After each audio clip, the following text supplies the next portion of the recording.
So why is King Athelstan so important to English history? Well, Athelstan represents the founding father of a unified England and represents the transition from a collection of fragmented Saxon and Viking kingdoms into a single cohesive nation, solidifying the work started by his grandfather, Alfred the Great. He is actually considered the first king of England, having unified Anglo-Saxon kingdoms and conquering the last Viking kingdom of York in 927 AD. He actually created a single English identity, a strong central government, and established the geographical and political foundation of England.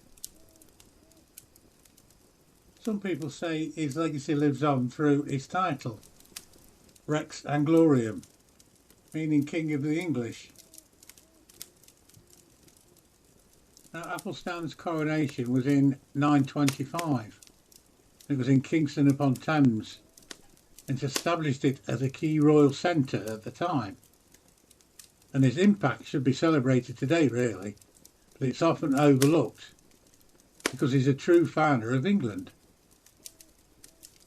And it's often said that Athelstan had visions and hallucinations in which he saw Jesus Christ and the Virgin Mary, but never the Norse gods, symbolising how Athelstan never abandoned his Christian faith. Not only do modern historians regard him as the first king of England, but he's also considered one of the greatest Anglo-Saxon kings of all time.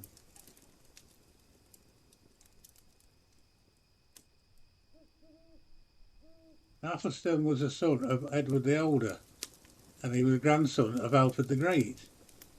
And at the time he was illegitimate when he was born, and his mother Egwina was the king's mistress, although she later did become queen.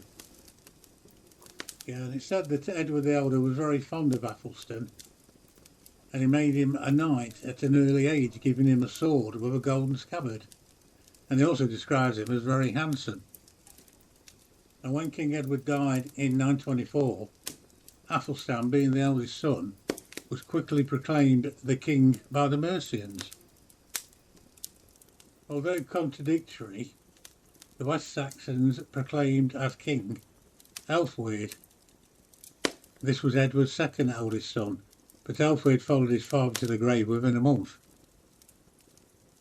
But eventually, on the 4th of September 925, Athelstan was crowned king of the Saxons and Angles at Kingston upon Thames, which was situated on the border of Mercia and Wessex at the time.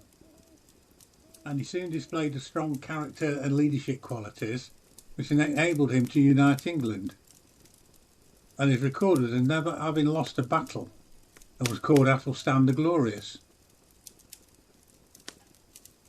During his reign he subdued a rebellion in Cornwall, and similarly subdued the Welsh, who paid him an annual tribute of gold, silver and a bloody lot of oxen.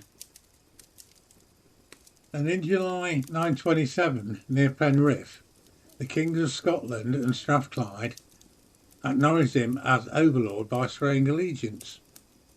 Apparently though they had short memories, and with the Danish king Olaf they rose against Athelstan at the Battle of Brunanburh, and Athelstan defeated them decisively.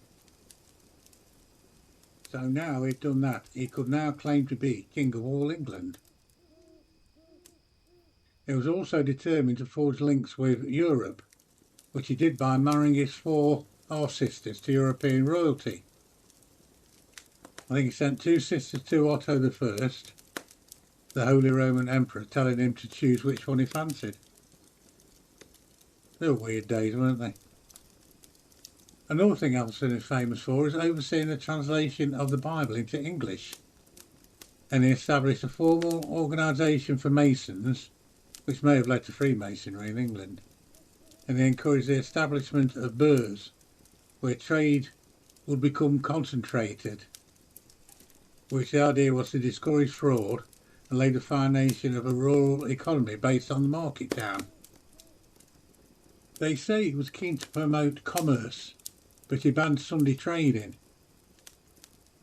and he reformed the currency, which had become badly debased really, and Athelstan's head would be seen on silver pennies. Athelstan died on the 27th of October 939 in his palace at Gloucester after only 14 years on the throne, but achieved so much in that short time. Now, he's said to have been buried at his beloved Malmesbury. Where exactly is not known, because apparently the tomb in the abbey is 15th century and is empty.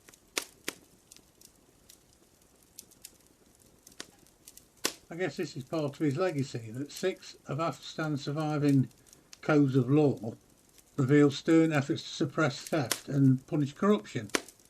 They're also notable in containing provisions that are intended to comfort the destitute and mitigate the punishment of young offenders. Athelstan was markedly different to today's king, if that's what you can call him. But after reading up and studying his life, I think we ought to remember him more. Very important to what we should be today in England. And he should be celebrated